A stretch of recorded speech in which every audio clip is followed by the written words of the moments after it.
Yes, sir. Yes, sir. You know what it is. Hey, we are here, episode 499, I.O.W Sports Show, late night owl edition. Man, a lot of NFL action to talk about.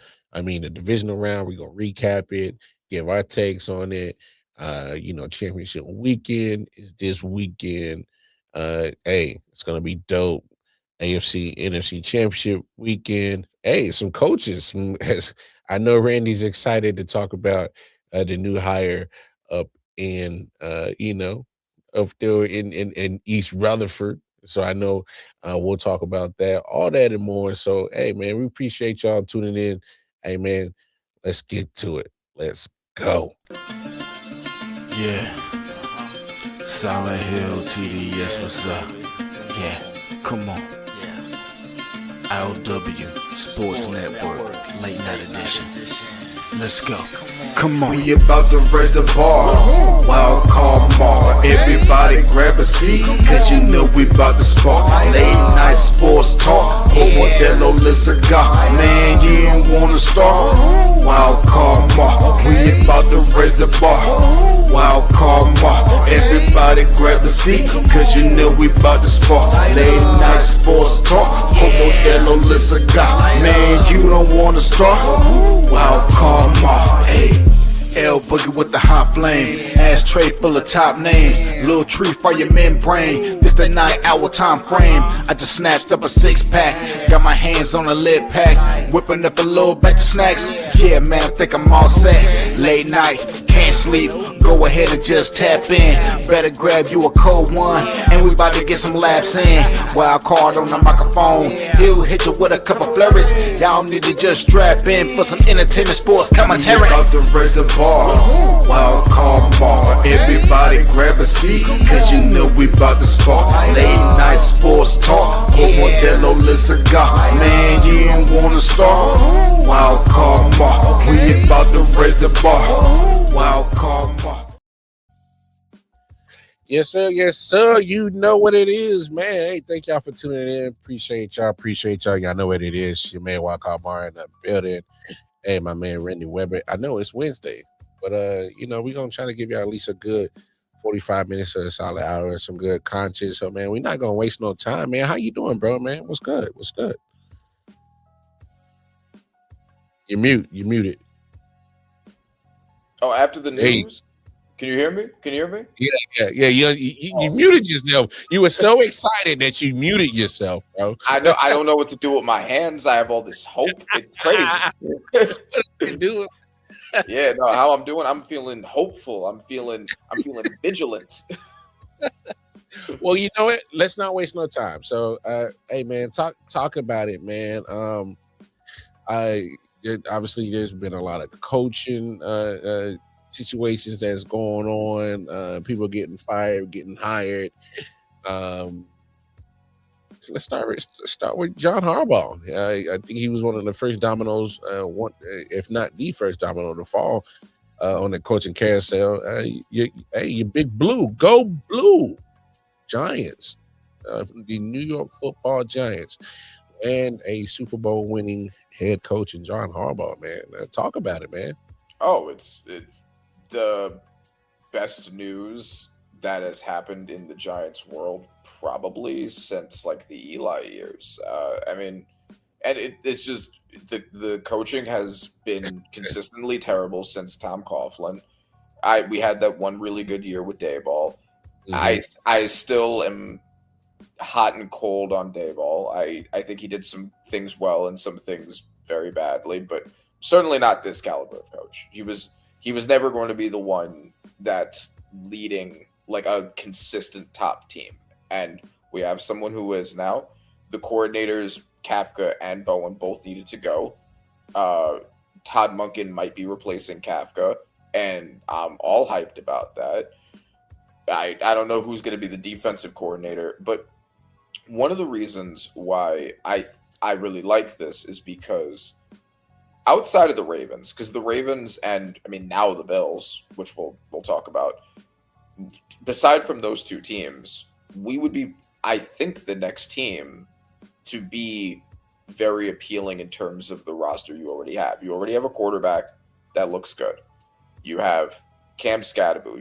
You have a very good running game. We were one of the best rushing offenses in the NFL this year.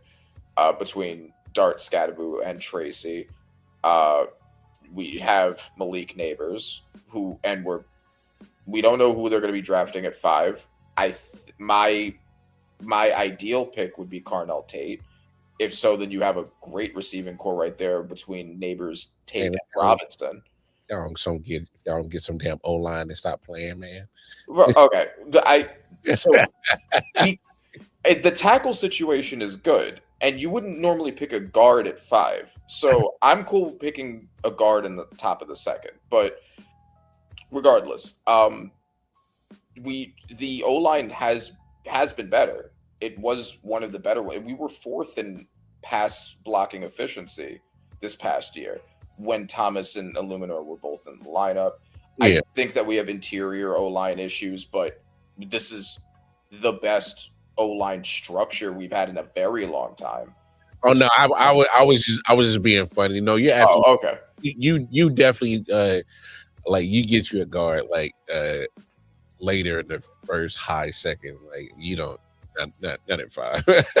right. I do think the guards are very undervalued, but I'm not at 5. It's on the board. But yeah, I mean, so you have that situation. You can get some guards. The defense is stacked with talent that massively underperformed, I think, entirely because of Shane Bowen. I know that we were one of, if not the worst rushing offenses. Our secondary was very bad. But if you actually look at the personnel, even the personnel that we acquired in the offseason, Paulson Adebo, Javon Holland, they were both top 10 in their positions only 1 year ago. All of a sudden now they've both dropped off. Dexter Lawrence, who has been the best defensive tackle in the NFL, one of the best defensive players or players in general in the NFL, all of a sudden dropping off. Even Deonte Banks, his first year with Wink was like solid. It wasn't as bad as he became after that. So I wouldn't be surprised if Wink comes back as a DC. Yeah, without Dayball there anymore, since that seemed to be the big issue. I could see it. And I wouldn't mind that at all, with Harbaugh leading the charge. Mm-hmm. I think familiar with each other. Yeah, I think new coaching with all of that defensive talent and offensive talent, like this could be the team that dominates the NFC East for the next few years. I'm that hopeful. The Eagles are already looking like they're on the decline. They have a ton of their own issues, and the Cowboys and Commanders are both a mess right now. So, like this, we're up. We are up right now. We are back up. No defense in Dallas and no defense in Washington, so it's kind of tough.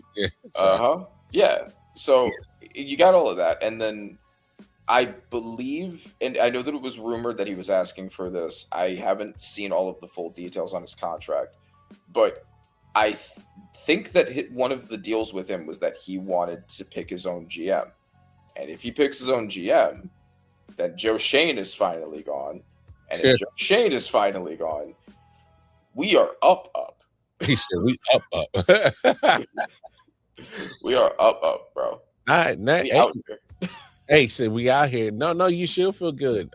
Look, and I get it. There's gonna be some chatter, especially some Baltimore fans that might feel some type of way about John Harbaugh, but at the same time, they still understand what that man did in winning a Super Bowl. And hey, look, I get it. Was it 18, 19 years he spent in Baltimore? So it was necessary for a change of scenery. Yeah, and also like two Ravens fans who are looking at this, because I've had a few Ravens fans tell me like, oh, you're going to see why we fired him in the first place. Y'all were a team that was on the brink of getting to the Super Bowl multiple years. And the fact you're telling the Giants, who have had Ben McAdoo, Pat Shermer, no Judge, that we should reject a Super Bowl winning coach because he didn't win a second Super Bowl. Oh no! You're gonna go outside and tell the homeless man you should hold up on that sandwich. You should hold up on it, because maybe filet mignon is coming around. Like, no, bro, I'm just trying to get to the playoffs, man. Let me be happy. He said, "Let me be happy." No, and you never know what he might be able to do with a change of scenery and the culture that he can build in that facility. I mean, it might, you know, change some things around there. I mean, when's the last time, like you said, it's since Tom Coughlin, you haven't had that championship winning mentality or culture in that building since Tom Coughlin. Mm-hmm.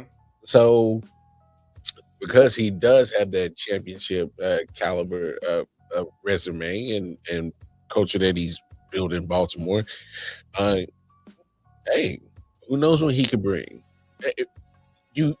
When you have been down for at least at least like 15 years now. Yeah. Since 2011, we had a spike in 2016 and 2022, but it's just been that otherwise. Yeah. You know,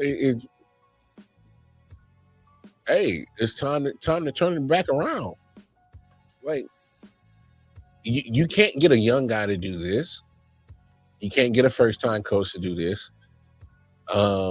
Like, because and I get it. There are some first-time coaches that are seeing some success. Liam Cohen is, comes to mind. Obviously, what he's done this year, but there's probably a lot of stars that lined up for that. Like, yeah, Ben Johnson, another one, but like, yeah, it's true. You can't just assume that young coaches are very risky. There was a reason why Ben Johnson was unique in how sought after he was, because he was such a unique coaching prospect. Most coaches that are available are not going to be that obvious. Not at all. Not at all. So it's like you expecting to find a needle in a haystack on a first year rookie head coach to just do what Ben Johnson or Liam Cohen did this year, like far in between. That's not a regular type of situation. So those are anomalies, like a mug. Like so, but no. Look, I think hey, who sees it? Who says it can't work? Like you said, I think and correct me if I'm wrong. If I'm a Giants fan, just getting to the playoffs is just fine, and I know that's progress. Yeah, it's just going in the right direction. Yeah, building off of it, and that's fine, especially with such a young quarterback, right? Like, he'll get better over time. Yeah. So I actually kind of like the hire for John Harbaugh. I don't know if he, he's like, damn, man, maybe I could have waited a couple more days. No, that's why the second he walked in the building, they locked all the doors. And they were like, bro, you're signing this. They did it to maybe at gunpoint. I don't know, but they got it done.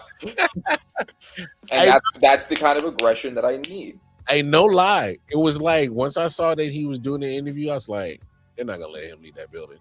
No way they let them leave that building. And a few hours later, that's when they reported got hired. But obviously, I think it took a few days to actually get the contract signed and whatnot. But whatever, it's signed, it's sealed, it's the ink is dry on it. John Harbaugh is in East Rutherford. He's not a head coach of the Giants. Speaking of because we'll get to most of the big coaching changes. Your team just made a big coaching hire. I don't know if you saw it. It just dropped on NFL like 30 minutes ago? No. We've been talking about it. We were talking about it last night on our Chiefs podcast. Bieniemy coming back. Yeah, I really like that. I don't know what you think. Well, I'm not gonna lie, because we had talked about it a few months ago, and at first I was like, retread. I'm like, I guess. I'm like, because it's like, I was always looking at it at this point of view, because I've always thought highly of Eric Bieniemy. I'm like, why isn't he getting head coaching jobs? Yeah, so I'm just kind of more like, damn, he keeps getting stuck in this OC role, I'm like, bro, he needs to be a head coach. So I'm just kind of more like, that's what kind of really bothers me about the situation. I agree for sure. But Like, it's good for your team. It's bad for him. He deserves better. Just oh like yes, Flores, and that's the he that's deserves the better. that's the and I get it. Brian Flores got the extension with the Vikings today, so congratulations on that. But Mhm. I feel the same way about him. Like, damn, like that's good for the team, but man, like stop screwing with my boy, dog. Like he needs to be a head coach. Like Brian Flores needs to be a head coach. Yes. So I'm just kind of like, man, that's the kind of bittersweet, I guess, emotions that I get about that news about EB coming back to KC. But one thing I do know is, he did bring that accountability. He did not. Uh, a lot of the problems that the Chiefs had this year, they were ranked in the top 10 of most penalized teams in the NFL, and that's uncharacteristic of Andy Reid team. Yeah. And it's, You have like individual guys like Jawan Taylor that uh, have that reputation, but the team is usually see, overall good in that way. it's funny that you bring that up. That Jawan Taylor shit would have never happened under Eric Bieniemy. For really period, would have never happened. He'd have been like, I don't care how much money you cost, you're costing the team. I don't care what your contract is. That 20 million of it, you have wasted 20 million. He would have told him straight to his face. Yeah. It, It would have. and EB's that he's old school. I had no problem with it. Matter of fact, Travis Kelsey was talking about it. He loves Eric Bieniemy. I actually think that might even try to play on him to come back. Okay. Because I was going to say, I think that one of the reasons why I really like the Eric Bieniemy signing is you saw how the offense started to go in the wrong direction when he left. Yeah, I think he was very important in helping to develop Patrick Mahomes. And yeah.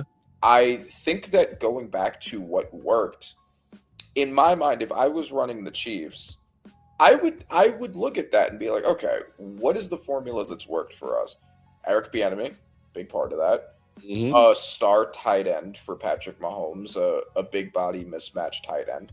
I was thinking, I've been doing mock drafts and stuff. I was thinking maybe this would be an ideal Kenyon Sadiq landing, I specifically for that reason. If Kelsey's going anyway, kind of just try to rebuild what made the dynasty work. you know I, what, I know not everyone likes taking a tight end that high. I get it. Randy? No, trust me. And this is why I got so much love for you, bros. Because I already had that same conversation, and I know I got the same pushback from other people. Okay. Because I was thinking the same thing. I was like, I know you don't get a tight end at 9. I know you don't. But Sadiq is a freaking nature. Yeah. And I mean, tight ends are wide receivers, right? Like they're not usually deep threats, but they serve another kind of receiving role. You can get someone like a Warren Man, or who ends up being your lead receiver, or a Bowers. you get to learn from Travis Kelsey for 1 year. Mm-hmm. Just hypothetically, obviously, just crazy scenario. They take Sadiq at 9. Travis somehow gets coached to come back in for 1 more year. They draft him at 9. You get to learn from Hall of Fame tight end, Mm-hmm. and you really usher in your tight end his historic run from Travis Kelsey to Sadiq for the rest of Patrick's probably 9 more years left. So he goes from Travis Kelsey to hopefully a Sadiq. That was my scenario. I thought the same thing too, bro. You can Trust run a lot of 12 personnel for that year too, and that'd be something special for that year. bro. Because like who and say what you want, Travis Kelsey, and I kind of thought he kind of got robbed of some little tight end all pro, because I'm like, my man was kind of really being shifty out there. Like he actually looked pretty solid this year, movement wise, physical wise. Like he dropped the weight, and so I don't know, man. Trust me, when you just said that, I'm like, bro, I had the same thing already in my mind. Okay.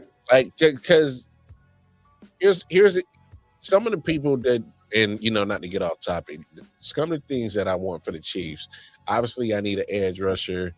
I need. I was already thinking tight end. If one of those top end receivers falls to us at 9, take them. If they're sitting there at the board, I think you snatch them. Because I think we still got some question marks on that wide receiver room, despite what we already have here. Trust me, if you watch Chiefs games, you understand what I'm talking about. Mm-hmm. And yeah, then, no, for sure. Receiving is always been kind of iffy in this era of. And if somehow Jeremiah Love just falls 9, I think you snatch him. Okay.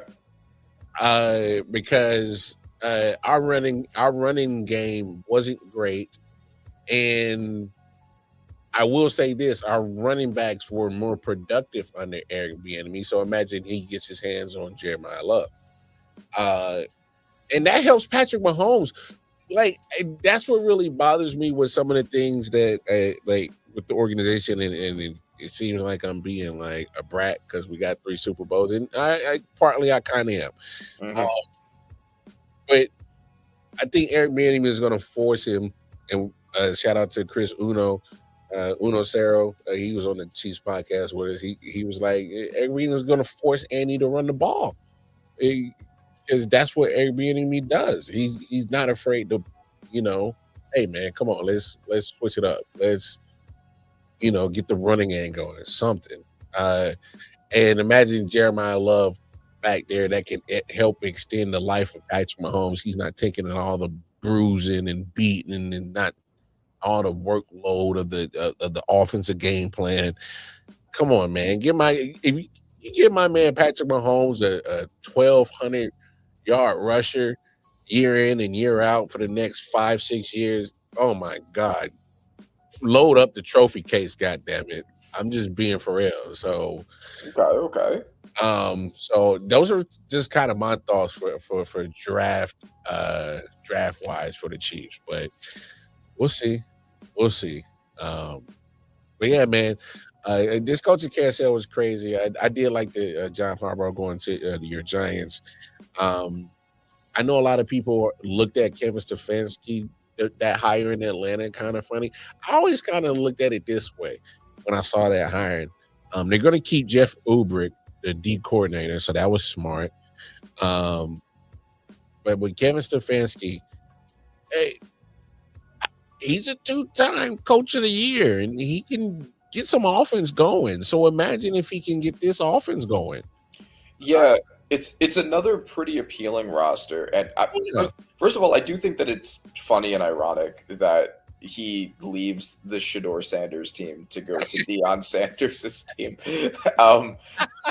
It's just funny irony there, but yes. I didn't even look at that. Yeah, I mean, it's another one. I mean, the reason why I was pretty bullish on the Falcons going into the season was if Penix ended up being good, which I expected him to be much better than he was. Everything else is more or less in place. You got the O-line, Chris Lindstrom led O-line that's pretty consistently good. You have Bijan Robinson, who might be the best running back in the NFL right now. You have Drake London. You had a generally good receiving group, and you had what ended up being basically a top 3 safety duo, at least in the NFL, if not the best safety duo. Really, the only issue was the defensive line, and then they addressed it. And James Pierce Jr. and Jalen Walker both looked like D-Roy candidates, especially Pierce Jr. So the pieces are there. I do actually really like this signing because I think if you get a good experienced coach who knows what he's doing, if he can develop Penix, and if Penix can stay healthy, you do have a really good team here, and in the most wide open division, especially depending on if Baker comes back healthy, that's like basically your only serious competition consistently right now. I mean, we'll see if the Panthers can be consistent, and that's like you said, that's still up for debate. I mean, Falcons, Buccaneers, Panthers all finished 8-9. I mean, like you said, and don't you rule out them damn Saints the way that Tyler Shaw was playing, man. Okay. You know what I'm saying? And like, just imagine that he started the whole season. Yeah, yeah, I know. I mean, like, I think that he was good. He was definitely good. He definitely had some great comeback moments. I do think that maybe he was bolstered a little bit by A, low expectations, and B, I hear you, Randy, but he played a lot better than what the hell I thought he was. Exactly. Low expectations. Yeah. Low expectations and pretty weak competition. I don't know how sustainable that is, but he was good. I don't think he was bad. And it does create an additional competition in this division. It's certainly not the NFC West or anything, but like any of these teams could rise up. If I had to bet, though, I think the Falcons would be the ones that would rise. Of course, depending on Penix and his health. Yeah. Jeff Halfley goes from Green Bay, DC to Miami. I don't mind that hire because I know that that defense in Miami was actually pretty solid this year, so I know he's going to make that better. The defensive front was, yeah. Yes. They got to work on the secondary. Oh, yeah. I mean, it's just Minka Fitzpatrick. He can't cover the whole field. So right. Yeah. But they'll address that in the draft, I'm sure. Oh, yeah. Oh, without a doubt. Now, obviously, they need a quarterback because they already made it clear they're moving on from Tua, in my opinion. And you got to get I got to see his OC hire, who they get. The question, I do have questions about the whole Tua situation, and it's similar to my questions with the Kyler situation because in both these cases, it looks like their teams really do want to move off of them. Oh, they get. They both have contracts that are not over, and they both are going to need to eat a lot of dead cap. I don't think either of these quarterbacks has a lot of trade value, so. But I'm not sure how they move off of them. You know what's crazy, Randy? And it's funny that you bring up the dead cap. I think teams don't even care no more about eating dead cap no more. I just think teams are really at that point, especially when it comes to quarterback, because we've seen the Eagles do it. They ate a whole bunch of Carson Wentz dead cap. With Russ. Ate a whole bunch of dead cap. I think teams are really at this point where they feel like, yo, he's not our guy. All right. Okay. I just think teams, especially ownerships, they're like, well, and the GM is like, well, hey, that's a cap hit about this. They're just like, well, I don't care. We're making money hand over fist over here. Like, get the guy. Go get the guy. I think teams don't care about eating the dead cap no more. So at this point, way to get rid of motherfuckers, man. I get it. I would agree more if I thought that there were good alternatives available for them, but I don't really know. Dante Moore is not declaring for the draft. So Fernando Mendoza is locked as a Raider. That's not even a question unless they somehow fuck that up. And Ty Simpson would be like the way out if the Jets don't take him at 2, but I think you'd have to really believe in Ty Simpson in order to be like, I'm going to eat a ton of dead cap just to move Tua or Kyler off and take Ty Simpson. And I think Ty Simpson is a very good quarterback. I think the Jets very likely will just take him at 2 and not risk it. And if they do that, I mean, are you just going to bring in a vet minimum? I mean, you might as well just tank with the guy you have and save the money. Like, if you're just going to do that, bring in like a Joe Flacco or whatever, it's like, well, you're tanking regardless then. Like, that's not anything. You might as well save the money at that point. I mean, well, when it comes to the Jets, they're not even losing a shit ton of money off of Justin Fields anyway, so that benefits them. Yeah. They're in a good position to just take the quarterback. Yeah. They're definitely in a better position to just fuck it. go get the guy. Yeah. Right. And I know that his draft stock got hurt by how he played later in the season. He was banged up. He was. I don't. Yeah. So I think if I was the Jets, I would just take him at 2 and not put myself in a position where now I have to figure out what I'm doing. Well, here's my thing. Because you did just mention it a second ago, trade value.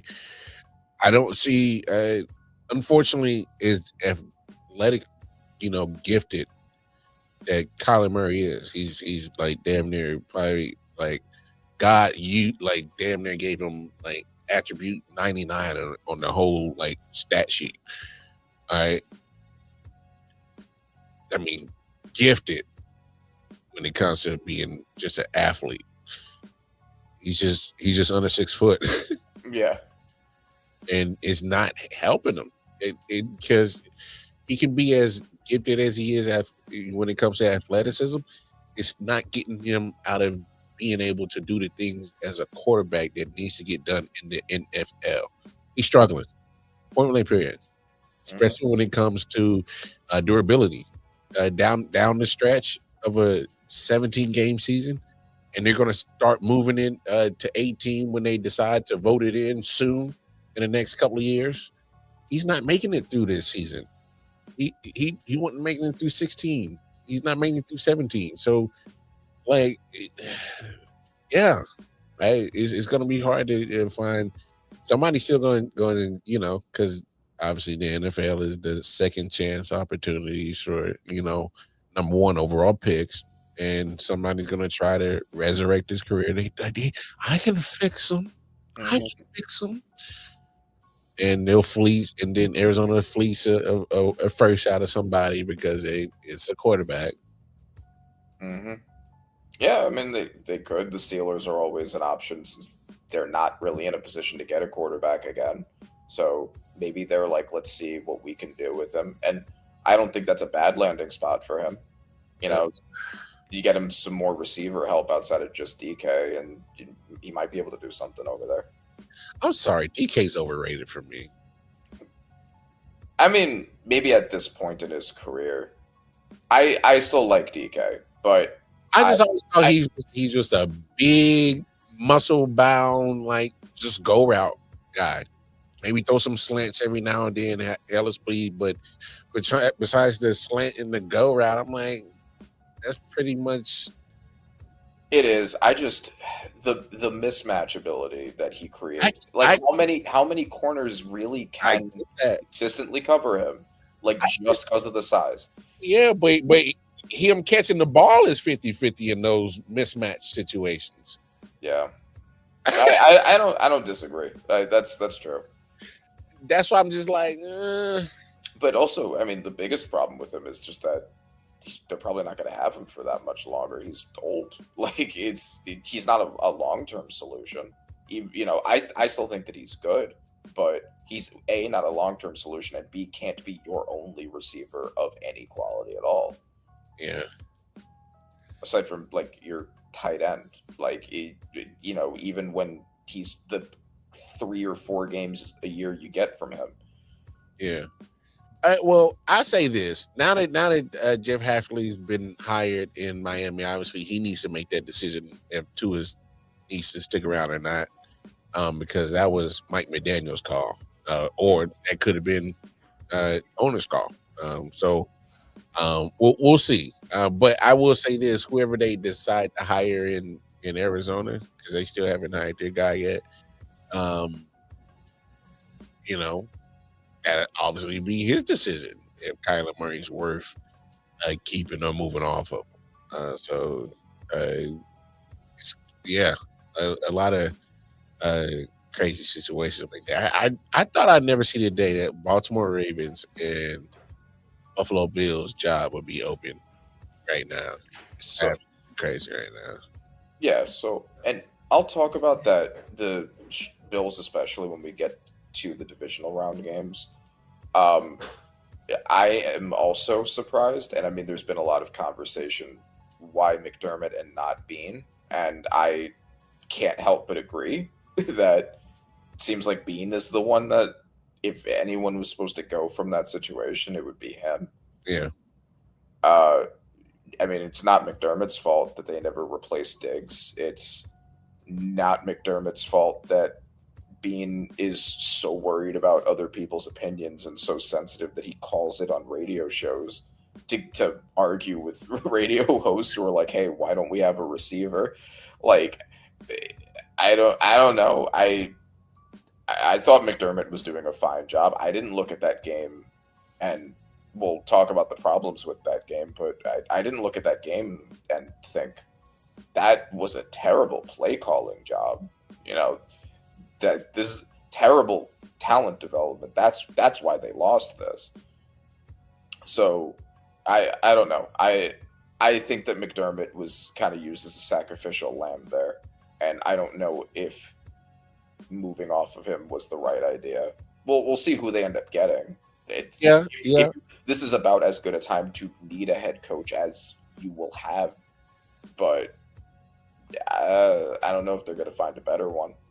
Yeah, and trust me, because I think you are 100% right in your analysis.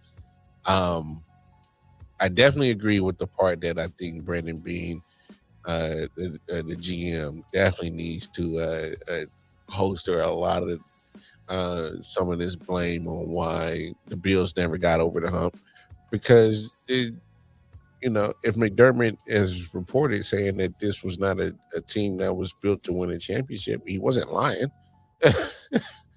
No, this roster was not built to win a championship. It was built to compete to try to get to the Super Bowl. Well, it is not built to win a actual championship. So I also, to clarify, it was a good time to need a head coach maybe like a week ago. I don't know if it still is, because Saleh went to the Titans, so he's gone. Most of the most desirable ones are gone, but there are still some coordinator options that I like Kubiak and Shula, that look good. But this cycle, I would say, but now it's starting to run a little thin. I don't know who the best option left is. Yeah. They might take Dayball. Dayball helped develop Josh Allen. Yeah, some of the seats are starting to set up. So, but the crazy thing about McDermott getting fired, look, I because we've had this conversation before, because I was actually 2 years ahead of schedule. I was actually saying, like, man, it might be time to move on, because you keep hitting the glass ceiling, same voice. And I understand that he's brought a lot of regular season success, playoff appearances. I understand that, but it's like, bro, you keep glass ceiling, and we got to remember that he is a defensive minded head coach.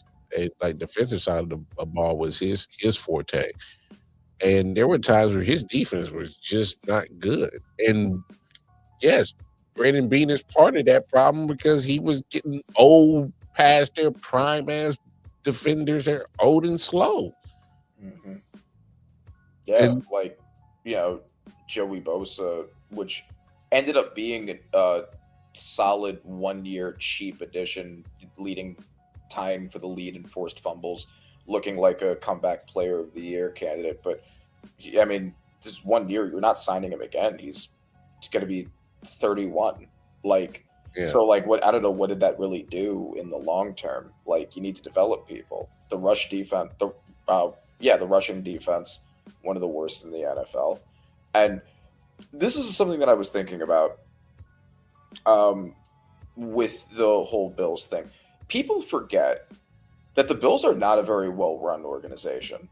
And the reason that people forget that is because a lot of sins get forgiven when you have an elite quarterback. It's a real thing. And the Bengals have benefited from it too, because they got into Joe Burrow. Now, to the Bills' credit, when they got Josh Allen, he was not good. They got him entirely off of trades. He was raw as hell, and they developed him. So they do get credit for doing that.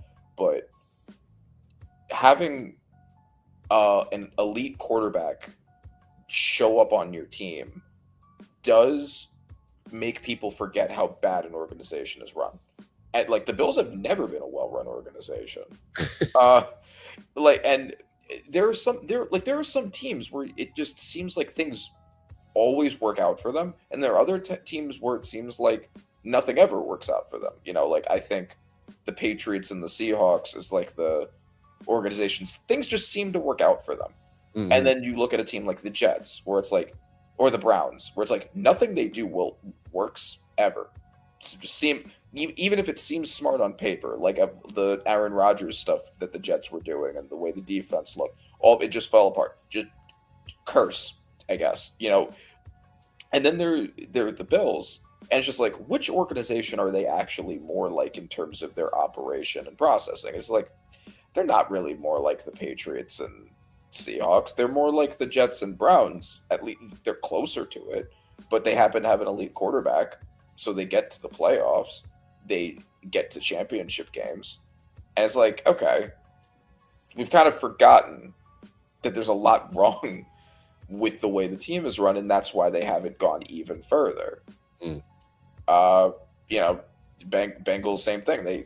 They have been historically one of the most worst run franchises in football, and then they get Joe Burrow because they get the first overall pick. He's basically plug and play. They don't have to do much, and he gets them to a Super Bowl. He gets them to a championship game. He's been injured, but what in the past couple of years we've started to see, because they haven't succeeded, like, oh, this is not a well-run team. They just got lucky because they have Joe Burrow. And that last year was the best example because they couldn't even make the playoffs with him balling the fuck out. 3 years in a row they missed the playoffs. At some point in time, Mr. Joey B, who likes to win, is going to get sick and tired of missing playoffs. Yeah, I don't think he wants a team that's fighting with their only good defensive player over chump change. I shouldn't say they're only good, but like by far their best over chump change, right? Like it's just like, okay, well we're never going to win anything, I guess then. So yeah, I think that's I think that Sean McDermott was the sacrificial lamb, and I do think we also need to have a Josh Allen conversation, which we will when we get to the games. I don't know if you want to start talking about the games now. Yeah. Because let's jump into a divisional round first. Recap that, and that was the game that kicked it off. Was that Broncos and Bills game last week. So went into overtime. I'm just gonna say this real quick. When it comes to the Broncos, Bo Nix was solid. He didn't wow me, but I've seen a lot of Bo Nix over the last couple of years, and he's good for some up and down moments, and some moments that look great, and some moments that make you like kind of like scratch your head. But obviously that defense, caused a lot of turnovers, but they still gave up 30 points. So I'm like, But I will say this, and about the Bills, man, it was right there for you. It was right there for you. But we just got to just be honest about the situation, man. All right. And this is directed towards the actual media folks that just love to just hype your man up. All right. I get it. You want to put him on a pedestal. Cool. I like Josh Allen. I think he is actually a very talented quarterback. He's, I once compared him to the white Cam Newton, because Cam Newton was a problem for at least a stretch of 7-8 years. He was a problem. All right. And when you got that type of body type and athleticism and a threat when it comes to your feet and your legs, and literally that's a problem. You're hard to sack, um, and you can throw the ball damn near a whole 100 yards. I'm exaggerating, but you can like you got a cannon under the arm. Like that's a dangerous combination for a quarterback, and for him to have that many overthrows, underthrows, uh, turnovers, and that silly turnover before the halftime was the kicker for me, because it looked like some goofy ass circus, like Three Stooges movie. Just I was just like, the hell are you doing, Josh Allen? Mm-hmm. No, I think that the reason why Sean McDermott, I think more than anything, was the sacrificial lamb. I think part of it is obviously they seemed, for whatever reason, wanted to promote Bean. Cannot imagine why, but they did. They promoted him. Yeah, they did. They looked at that situation and was just like, you deserve a raise. I was like, all right. I didn't see what you saw, but okay. Bro. Yeah. Josh Allen is obviously a very good to great quarterback. I think he's a great quarterback. He is very boom or bust. We've seen a lot of that this year. I mean, the game against the Falcons, the game against the Dolphins, the first game against the Patriots. He can give you that 6 touchdown game that he had against the Buccaneers, and he can also give you a mess. And he can give you somewhere in between, right? Like we're at like 4 touchdowns, but also 3 turnovers. Like he's very capable of just that kind of boom or bust play. And he basically has always been, since being developed and being this echelon of quality quarterback, he has always kind of been like that. The only reason he wasn't last year when he won MVP was because they focused so much more on running the ball, which was part of James Cook's ascension. And so him doing less led to less turnovers. I mean, if you look at the stats in the playoffs last year, like he was pretty often under, but not even just the playoffs, just all season. He was very often under 200 passing yards, and they won, and like that's fine. But I do think that, especially with Josh Allen, especially with the way the Bills fans see him and the way the NFL sees him and the way the media sees him, he is basically not allowed to be criticized. If he ever loses, it's somebody else's fault. Always. And he has one of the best running backs in the NFL. He has the lead rusher. He has a very good offensive line. His receiving situation does suck, but he also has one of the better tight end groups. Like he's not alone out there. Yeah. Like, it's really just the wide receivers. Everything else on his situation is fine.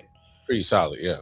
Yeah, so, and then, the rushing defense was bad. The passing defense was one of the best in the NFL. Granted, part of that is probably also because people were running the ball. The numbers kind of get skewed because of that kind of stuff, but whatever. Like, he was not in a bad situation. He was not on a bad roster the way that, like, Burrow was last year, where it was his receivers and nothing else. I think that they really need to have a serious conversation about Josh Allen, and the media doesn't want to have that. And when I say serious conversation, I don't mean like cutting him or trading him or anything. That would be insane. But like figuring out how to minimize his turnovers and maybe just being more of a rush first offense, which does seem to work more often than not. Like so many of those turnovers were very obviously Josh Allen's fault. The only one that wasn't was the McMillan play. Yeah.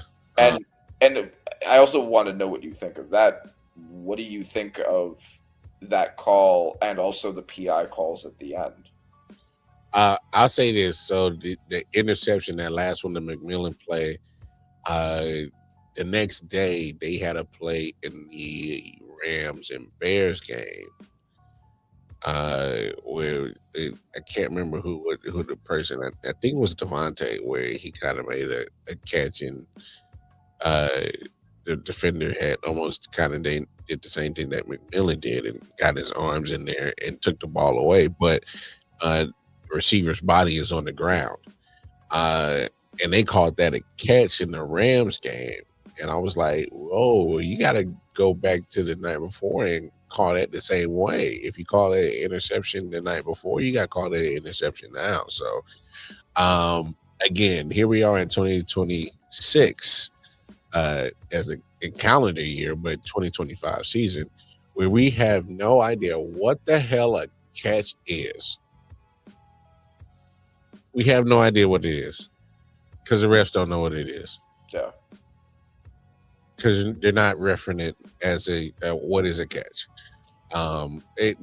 So they until they figure out what the hell the catch is, they still are struggling for the last 100 and almost damn near 6 years that they've been having NFL around. Still don't know what the fuck catch is. So. Right. And like, yeah, no, it's true. The reffing is very inconsistent.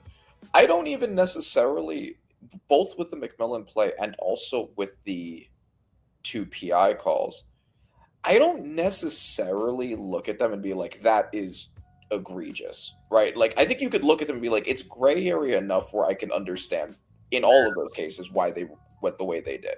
Now, the problem is consistency, I think, more than anything. Oh yeah, consistency is the problem. Now, here's where I might be in the minority when it comes to the PIs. It didn't bother me because I'm like, when you get grabby and you start taking a receiver's arm away for them, restricting them to try to catch the ball, they're gonna throw the flag on you. So I'm kind of like, so I mean, you know, I get it. Like, so for me, when they're both hand fighting, but at some point in time when the ball is in the area to try to catch it, and you like got my man's hand, I gotta throw the flag on you. Yeah, exactly. And like PI especially PI is one of the easiest to beat. It's one of the most subjective kinds of flags. Like, I've seen so many very egregious PI calls, some very egregious PI misses. Yeah, Saints fans certainly remember. Oh yeah, they're still mad about that. Yeah, exactly. I'm still mad about the one from this year. I think it was Andrew Phillips. I'm the one from the Giants Eagles game. I'm still mad about that. I will never not be mad about that. And yet, I don't know. I'm not going into all that, but it's like that. But like, even if I were to concede to Bills fans that I wouldn't have made those calls, Bills fans have become kind of babies. Like, I mean, they got a rule change because of one of their playoff losses. Their GM is notoriously a huge baby, and it makes it hard to want to side with them. Especially when they won't look at their quarterback, who had 4 turnovers, 3 of which were clearly his fault, and a bunch of obvious missed throws to wide open receivers that really is what cost them the game. If he had just been on the mark for those last 2 passes in regulation, the game would have been over. You don't even get there. We're not even having this conversation. Right. Yeah. And so they don't want to they don't want to go there, and it's like you shouldn't have been in this position in the first place. Like, you have what last year's MVP, a consensus top 4 at least quarterback in the NFL. Like, get the wide open throw. Got to make the plays. Hey, remember somebody had they had also brought up that 2-point conversion he had missed against the Philly with the game on the line. Yep. Wide open to Shakur. And it's just like, hey, he's a lot like, and this is going to sound entirely like praise because he's considered one of the greatest ever, but it is both praise and criticism. He's a lot like Brett Favre. Brett Favre was also like that. He was super boom or bust. He would actively win games for his team, and he would also lose games for his team. Fair. That is kind of like the Josh Allen experience, and that doesn't mean that you can never win a Super Bowl with that guy. I'm sure. I'm not sure, but there's a very good chance he eventually will. He got certainly one. has the talent. Hey, look, Favre walks away with one. So Right, he could walk away with. Yeah, Josh Allen could absolutely walk away with one. But will he lead a consistent dynasty without the consistent efficiency? That I would be less confident in. But walking away with one, absolutely within the cards. As for the Broncos side of it, yeah, Bo Nix, I do think played well. I think that he played better than expected. I mean, he put 33. Like I don't know. I thought that he had a good game. Not an elite game, but a good game. I don't think he was considerably worse than Allen. He might have even been better within the context of that game. I do think that he's a little underrated. Yeah. He's he has his bad games, he has his bad moments, but he's capable of some very good play. Nah, I feel that. What's the next one? That other game that Saturday night, it really wasn't a game. It was a beatdown, a boot to ass moment. Seahawks put the whooping on 49ers. Go ahead, give me your thoughts on that one. if you want to, I mean, you ain't got to waste time on it. I don't. It was.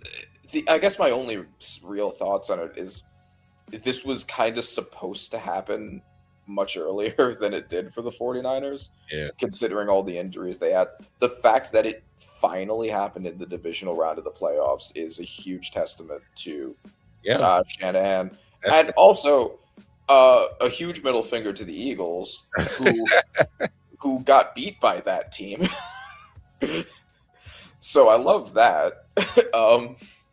But yeah, no, I mean the Seahawks were obviously the better team. Mm-hmm. And the 49ers finally walked into a team that no amount of Shanahan magic and CMC could stop. Like, just absolutely loaded team. Great game from basically everyone. Darnold didn't really have to do much at all. Fantastic running game. And I mean, now that for whatever reason they didn't want to use Walker, they wanted to use Chardonnay. Chardonnay gets hurt. Walker comes in, has a phenomenal game. I don't know why Walker's not their RB1. I think that he's been pretty clearly better. But the defense absolutely destroyed the 49ers. Leonard Williams, I miss him dearly, had a fantastic game. It's a great team. The only real question is Darnold at this point. And Darnold has been great for most of this season. Yeah. So that might not who knows if that's still a question. It's just hard to get previous Darnold out of your brain, but had two fantastic past 2 years outside of a couple of games within each of them. Yeah. Obviously, like you said, the fact it took this long for the 49ers to finally get bounced and get handled is, like you said, it's a testament to Kyle Shanahan and his coaching staff and his players. They really embodied next man up, like for real. Mm-hmm. So kudos to them. When it comes to the Seahawks, they handled business like they should have. Sam Darnold didn't have to, didn't have to have a monster night.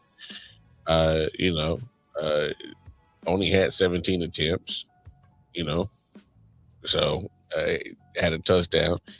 But here's one thing that I'm taking away from this game. I would keep eye on that Zach Charbonnet injury with him going out and being out for the rest of the playoffs, because that two-headed monster with him and Kenneth Walker was looking pretty good down the stretch. And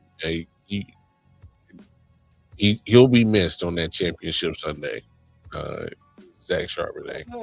I don't know. I I don't know. I mean, again, I do think that Walker is the clearly better running back. I think it's nice to have multiple options, but I think that was the best aspect of Chardonnay was just that he's a second person, like that personally. But when he had Charbonnet and Kenneth Walker both doing their thing, it was refreshing because it was taking the load off of Sam. And so if you're in a pressure packed moment like that, and you know you got two running backs that's going to keep the chain moving, keep the opposing team off the field, and get into the end zone, like they could literally run the ball damn near 14 times in a row and you're right, Kenneth Walker, he is more the home run hitter, the better running back because he's shown it this year. Yeah. He's finally was showing this year what I think a lot of people were really wanting to see from him coming out of Michigan State was that Kenneth Walker. But I know he's battled some injury problems, staying healthy too. Had a great rookie year, and then he kind of dipped a bit. But the talent was still there. I think.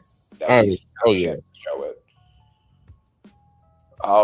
But yeah, I mean, looks very dominant top to bottom team. You know, very well rounded team. You will. I guess the main question is when Darnold can't just hand the ball off a ton, like now because he's going against the Rams now, who are also a loaded, very well rounded team. I think the Rams offense is better and the Seahawks defense is better, but both sides of the ball on both teams are very, very good. Darnold might have to engage in a shootout, and you know, we'll see what he looks like when he has to do that against that defensive line. You know, well, maybe he'll be able to get his revenge against them for what they did to him last year. Oh man, we'll see. But that was Saturday's action, and then Sunday's action, man. Start off with the Texans and Patriots, and man, when I say man, is this neither one of these teams won the winning damn game? There was so many damn turnovers in this damn game. Definitely a very defensive game. All right. So I have my hottest of hot takes. The real hot take that more than anything I wanted this episode for. And the reason why is because as someone who suffered through the Tom Brady dynasty, as a Giants fan, although, you know, there were parts worth celebration as a Giants fan, but who suffered through the Tom Brady dynasty, I'm seeing things and I would like to give a warning because I'm seeing a lot of similarities. Not the warning. I'm giving a warning. I'm giving the prophecy. So because Tom Brady has entered GOAT status, consensus GOAT status, in terms of the way that most people see him and the wider world sees him, he has benefited from a lot of revisionist history. And when I say that, because this happens to like the GOAT of almost every sport, right? Like they become mythologized. Tom Brady has entered that and become mythologized, but he didn't retire that long ago. So most of us were alive for when he was playing. And a very, very common criticism of him when he was playing was that he very consistently benefited from an elite structure around him and on his defense, and he would win many, many games that he individually did not deserve to win. Playoff games, regular season games. I mean, everyone remembers Matt Castle. not having started a football game since high school, entering that same structure and winning 11 games.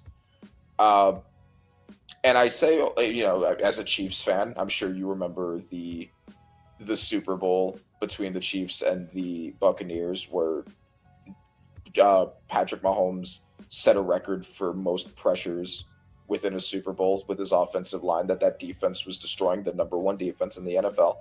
The Seahawks definitely remember another one that Tom Brady's defense won for them. So I say all of that to say this.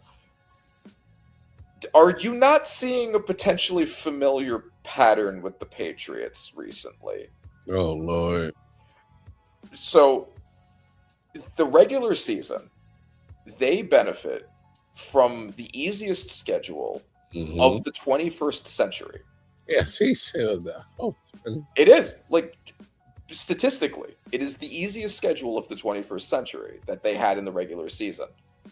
The only good and healthy team that they beat was the Bills, who they split with. They beat the Ravens, but they didn't have Lamar. The Buccaneers were starting their implosion, and that was basically it for any team that was anywhere near the playoffs. I think that's correct. You can correct me if I'm wrong about that, but I think that's correct. So anyway, they go into the playoffs, and now we have to look at what they look like against better teams. Yep. A historically bad offensive performance from the Chargers offense, with Justin Herbert leading an offense to only 3 points behind third-string offensive linemen. A historically bad Texans offensive performance, which we will talk about, with 4 first-half interceptions. Jared Stidham. And then they're going to be in the Super Bowl. After all of that, this looks eerily familiar to the Tom Brady years. The sheer amount of luck for Drake May to get to the Super Bowl, which he probably will now. Sheer amount of luck. I mean, the insane amount of luck. And let's look at what Drake May actually did in those 2 playoff games. Against the Chargers, he led his team to 16 points. He had 5 sacks. He had 2 fumbles and an interception. And one of those fumbles was recovered by the other team. One of them he got bailed out of. In this game against the Texans, 5 turnovers, 4 fumbles, and 1 interception. He got bailed out of, I think, 2 of those fumbles by his teammates, but 5 turnovers. And if you think about the amount of possessions he was given with easy field position by CJ Stroud. Oh, Lord. The fact that they still barely won this game, a game that was within a score up until basically the end, does this not look familiar to you? Man. He was under 60% completion percentage in both games. Oh, man, it was bad. He only had 179 yards in one of them. And he still won. And guess where his defense is ranked? Top 8 in yards, top 4 in scoring. And maybe that's inflated a bit by all the bad teams that they got to play, because that helps the defense too. But I'm just saying that averages to about a top 7 defense, which is what Tom Brady averaged throughout his career. Oh, man. Drake. It's happening again. Drake May, he should be happy that the opposing quarterback is CJ Stroud. Because CJ Stroud, for the second week in a row, did all that he could in his power to make sure that his team was offense was not going to be efficient. Because this man, if for the life of the Texans fans, stop playing with the emotions, CJ Stroud. I don't look. I think it's time to end the conversation, bro. Yeah. I don't know. I don't know if CJ's it's almost like the rookie season was so far long ago now. That was 2 years ago, but it seems like it was forever ago. What that CJ? Where'd that CJ Stroud go? So I have a friend that works at PFF, and I was talking to him about this game, and one thing that he's in my one of my fantasy football groups, one of many, and he I asked him what he thought about CJ Stroud, like what he thought about that whole thing. Like, did he think that the Texans had the ability to fix him with a benefited offensive line? And what he said was, if you actually look at his rookie season, he had one of the highest what's called turnover worthy plays. People just didn't catch them.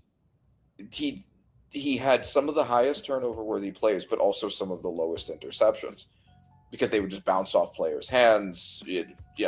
Just luck. There's a good chance that this is what CJ Stroud kind of always was, and he just got insanely lucky in his first year. I think he was clearly better, right? Like even considering that, I think he was clearly better in his first year than either of the two that followed. This is probably his worst year, even worse than last year. It's been a steady decline. I think that the fact that the offensive line has been as bad as it's been has hurt his development. I think that he plays very flinchy. He plays very his processing always seems off now. Like it seems like he feels like he has to get the ball out in like 0.01 seconds because he's so used to having such a bad offensive line. But a lot of those mistakes are not because of his offensive line. Like the one interception that he threw where he just kind of yeeted it up while he was being hit. It's like, why would you throw that? Like, you turn around, you don't look, and you just yeet it up. Like, if you know you're being rushed and you're about to be hit, throw it to the side. Or just take the sack. You were up. It was 10-7. The Texans were up. Why are you doing that? You know what's crazy? It killed all the Texans' momentum offensively because they just had a scoring drive right before that. They had a good drive, and CJ actually had a couple of throws on that drive where I was like, okay, CJ. And then he turned around and did that yeeted. I said, what the hell are you doing, bro? Yeah. And CJ Stroud does that. He gives you those, what the hell are you doing? He just looks lost out there. And I mean, this last year is really going to be his test. If the Texans do what they should have done in last year's offseason and really fix that offensive line, I'm talking absolute haul of new personnel there. I mean, Trent Brown is probably not getting re-signed. He's a free agent. He's older. Get a really good right tackle. Get a really good center. Get really good guards. Ariante Ursary looks fine, but like outside of that, all new personnel. All of them. I'm so serious. Yeah, free agency in the draft, like just spam offensive line, and then see what he looks like after that. That's fair. If he looks like this again, you're going to be looking for a new quarterback in the draft. Yeah. Like, you're not going to give him an extension after that. You have a Super Bowl caliber defense. You have a good enough wide receiver group. This is a win now team. They can't afford to be held back entirely by their quarterback. Which is, I mean, yeah, I think the same thing of the Vikings. That's what I've been saying about them. Like, they're a win now roster aside from the quarterback. This looks like that too, except the offensive line is also bad. And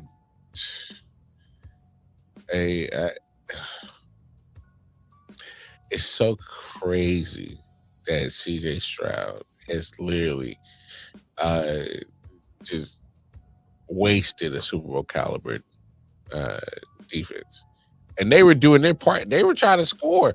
they were scoring in some games, and I'm just like, man, they tried everything to get this team to the next round, and your quarterback is just, hey, you want the football here? Oh my gosh, that hurt my soul to watch, man. Yeah, no, I've been rooting for CJ Stroud. It sucks. I think, and I think a lot of people believed like the offensive line was the only problem, but no, No, I think the problem. A lot of these are not explainable by that. I think CJ Stroud himself is a problem right now. CJ is a problem now. To give him some bail, yes, the offensive line is not good. That does play a part into it, but like you said, um, if when you are given the time, you got to be, on it. And obviously, I will say this: he hasn't had consistency at officer coordinator, and they keep carouseling that job down there in Houston. So True. he needs some stability. All right, he needs one coach, one voice that needs to have that connection with him for 3-4 years, get the best out of him, and then that's how you get. That's first of all, that's how you get elevated to a head coaching job, whether it's at that same building or somewhere else. If you're OC, um, I developed CJ Stroud. Yeah, I did that. Mm-hmm. Yeah, because right now he needs a turnaround, and he needs it quick. I mean, this is kind of, and this is another thing when we talk about like organizations that aren't well run that kind of get like lucked into certain players or whatever. Like this, I mean, they did a serious damage to the development of Derek Carr in what seems like a pretty similar way. They never gave him an offensive line, and he also regressed. And it looks like that might be what's happening here. That's crazy. The ghost of Derek Carr. No, I mean, that's right. Like it's not dissimilar. No, I hear you. But so yeah, because offensive line issues, and CJ, he said, man, I ain't trying to sit over here and get hit like that, man. Like, no, right? So, it's crazy though. And also before anyone, because I know to my Drake May. Oh Lord, my Drake May concerns. I know the response. I know what it's gonna be. He won against one of the fourth best and the best defenses in the NFL. So it's blah blah blah, all of that. Like, okay, but against the Chargers, he had 1 touchdown to 3 turnovers, and the 1 touchdown was when the game was already way out of balance. Yeah. And in this one, he had 3 touchdown drives, but again, look how many possessions he was just handed by CJ Stroud in great field position. So no, it's happening again. You should be very afraid. The NFL might be bad again for the next 20 years because the Patriots are a team that uses devil magic, and it's happening again. Demon magic, doing satanic rituals. Yo, not it will be foretold. Crazy, bro. Wait, hold on. Like, y'all, you do know that y'all won the Super Bowls. Y'all ain't got to be having this much hatred towards them to even call them that, bro. Y'all won. I know we won. We were the demon slayers, but that demon lived for 20 years. They damn near Stranger Things demon walking ass motherfucking shit, bro. Hey, this is absolutely crazy. But yeah, man. I will say that's probably the only thing to draw back to this whole situation with the Patriots is I do not need that fan base coming out the ground, out the sewers and shit, coming out of hibernation. Because it's been great to not hear from them for the last 25 years. Yeah, and they're getting loud again. Oh, exactly. They're getting loud about Drake Mays. Exactly. 1-3 touchdown turnover ratio and 3-5 touchdown turnover ratio, and being like, this is the GOAT. He's the second greatest only to our Lord and Savior. Like, they're getting there. Drake, May. Like, I'm seeing it everywhere. Oh my goodness. It's gonna be, I will say this, it's gonna be interesting to see how the voting goes between him and Stafford, because I think those are the top two, if you ask me. Yeah, I think that's pretty consistent. Yeah. I would love to see a MVP versus MVP candidate Super Bowl, and that is my prediction. But what, spoiler alert for when we get into it. But yeah, okay. Who would you make MVP? I think I've been pretty clear for which one I would pick. Who are you picking and why? Oh, it's definitely Matthew Stafford. For me, just because it's almost as if this guy is, defies the odds. He supposedly came in with a huge back problem, and 4 or 5 weeks later, I'm like, are we sure this guy got a back injury? Because this man is flinging that pill. Mm-hmm. I just think the man's been on a just Super Bowl ring 2 chase mindset type of attitude, where he's been pretty much locked in. Is the best way to describe that. He's been locked in as hell. I know he had a couple of games, especially down the stretch of the regular season. You're like, damn, what you doing losing to the Falcons? And again, solid defense that the Falcons got. So I'm not going to poo-poo on what they did. Give them their credit, but yeah, Stafford's been the guy for me. I think since week 7 or 8, probably round 9, or more or less. So yeah, no, I agree. I think that he will also benefit from some lifetime achievement award type voters, because there's so much subjectivity that goes into these. A lot of people have like such different criteria over what matters to them, and I do think, because like with Protector of the Year, we're getting, this is a kind of similar conversation. We're getting the Protector of the Year award for the first time, and a lot of people are pushing for it to be Trent Williams. Yeah. And as Trent Williams is great, and he's still playing very good. He is. But there's no real case for saying he's been the best offensive lineman in the entire NFL if you look at the stats. But people want to give it to him because it's like, well, this award didn't exist when he clearly would have won it like 5 years straight. So let's give it to him now. We can give it to, I don't know, Sewell, Bowles, Thomas, whoever, Tooney, Humphrey at like another time. But we want to give it to him now. And like, I get it. I do think that Stafford's going to kind of benefit from that same, narrative driven, because MVPs are so often narrative driven. Yeah. If Stafford's going to retire after this year, we want him to ride to the sunset with an MVP and potentially a Super Bowl appearance or even win. And they might manufacture that. Now, I think he deserves it regardless.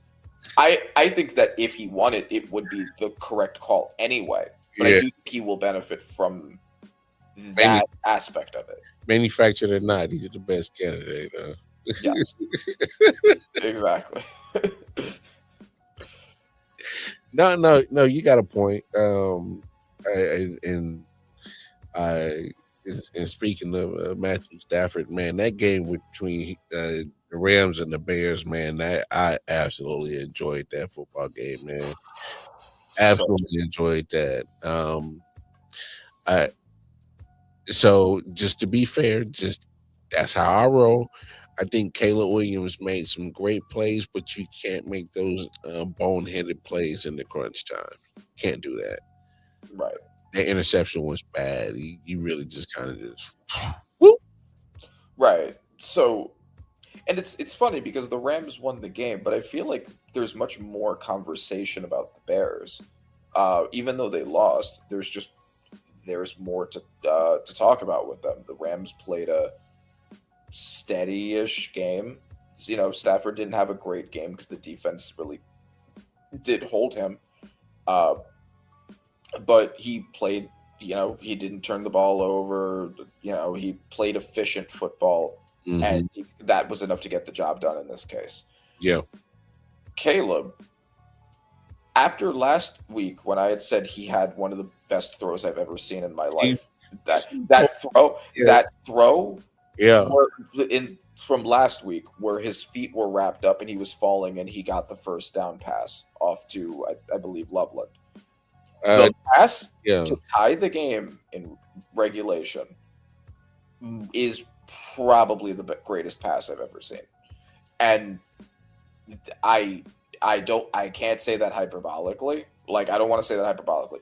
I screamed at my TV.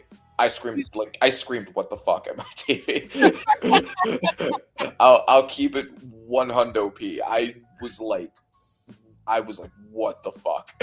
Yeah, no, that and see, that's the things that you look at Caleb and you like, yo, that's great. Who makes that throw? Who does that? Like, those Mahomes Rodgers comparisons look pretty spot on right now. And I can't think of anyone besides maybe those two. And that's what I'm saying, Randy. Like, he's doing stuff that literally you probably count on one hand of guys on this planet Earth that could do that. And I'm just like, oh, okay. My bad, dog. I should have never doubted you. I was talking shit about you for the last year and a half. I thought you was a buzzing. No, bro. No, Caleb Williams is out here doing some crazy things, but but you can't follow it up with the boneheaded interceptions. Like, he airmailed that bitch, dog. No, he's another boomer bust guy. Like, and that's it's actually a pretty similar conversation to Josh Allen, because he's, in both cases, they're both capable of some absolutely insane shit, and then it's this like oh shit, Caleb, and then it's like, ah shit, Caleb. Like, it's hey, that tone switch up real quick. Hey, right. Real quick. Same thing with Josh, right? Like, it's that same feeling. And like a lot of people blame DJ Moore for like a bad route run that led to that interception. It was kind of, I guess, hard for me to tell, but maybe it was a mix of both. But yeah, I mean, like, as soon as the Bears were down, I put money on them, and I should have. They've done it every time, and then the one time I put money on them to end up winning doesn't happen, because of course it doesn't. I don't know, but it's like football analysis. It's the offensive line has given him a great infrastructure. The receiving core has given him a great infrastructure. The fact that he has the time to make those superhuman throws is also a testament to that offensive line. And I think that this team, they didn't make it this time. They were so close. This team is going to be a serious threat for a long time. They have a young quarterback who's capable of doing that shit with one of the best O-lines in the NFL, one of the best receiving groups in the NFL. Yeah. They have a defense that's able to get takeaways like crazy. They just got to build up the D-line to get some stops. And yeah, they have not just a really, really good coach, a young coach. Yeah. They could have him for a while. He could have like a Tomlin like Tomlin like career with them. Yeah, I mean, yeah. It looks good now, for sure. Made it to the second round of the playoffs. I definitely give them credit on that. And let's real quick, let's kind of run through these AFC. I mean, if you want to go ahead, throw some picks for AFC, NFC, who's representing in the Super Bowl, man, and talk about it real quick. Break down the AFC Championship game. Obviously, Broncos without Bo Nix, ankle got jacked up in last game against the Buffalo Bills. They take on Drake May, New England Patriots.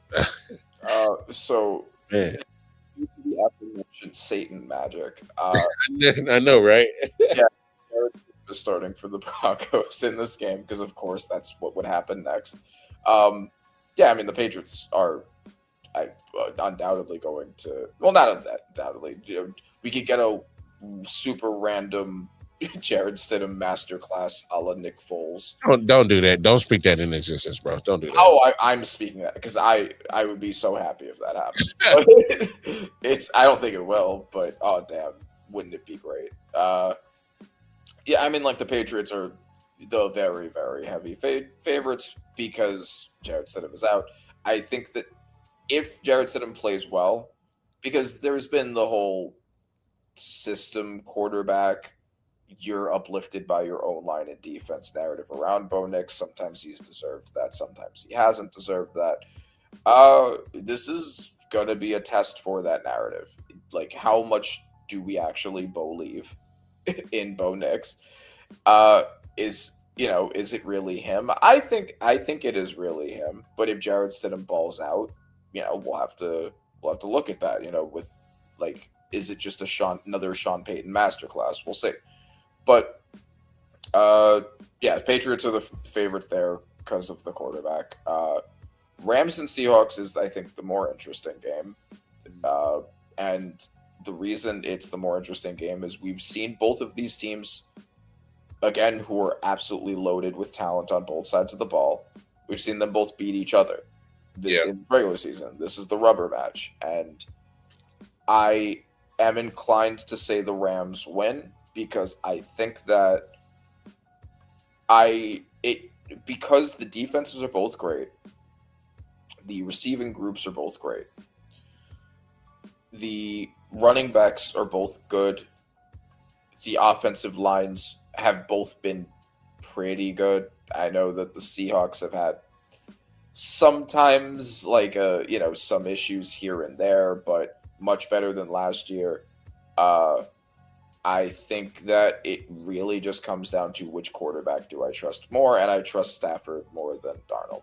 And that's the tiebreaker for me. So I'm giving it to the Rams there, and I do think we are going to get a battle of the MVP candidates, which is also, I think, a good thing for the integrity of the voting, because I don't know when the voting is officially over, but I wish that the regular season awards were given before the playoffs started, because they're not supposed to include the playoffs, but I'm sure that sometimes they do. I'm sure that they do want to avoid like a Dirk Nowitzki situation where they give the award to him immediately after getting eliminated. People so many times it gets conflated with like, oh, but this guy's never won a Super Bowl. This guy's never made it to the Super Bowl, whatever. When it comes to like Lamar, for instance, it's like we can't give that guy an MVP. It's like, well, that's not what this is for, though.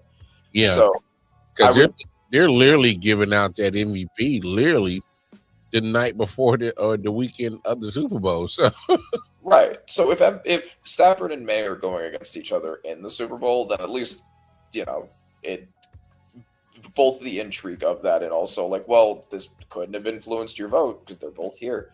Mm-hmm. Yeah, I mean, I think that would make for a fun Super Bowl, and I do think that is what we're going to end up getting. What are your predictions? Broncos going to need a miracle. As good as their defense is, you can't move the ball on them. You can't score on them. I don't think they're as dominant as Houston's defense.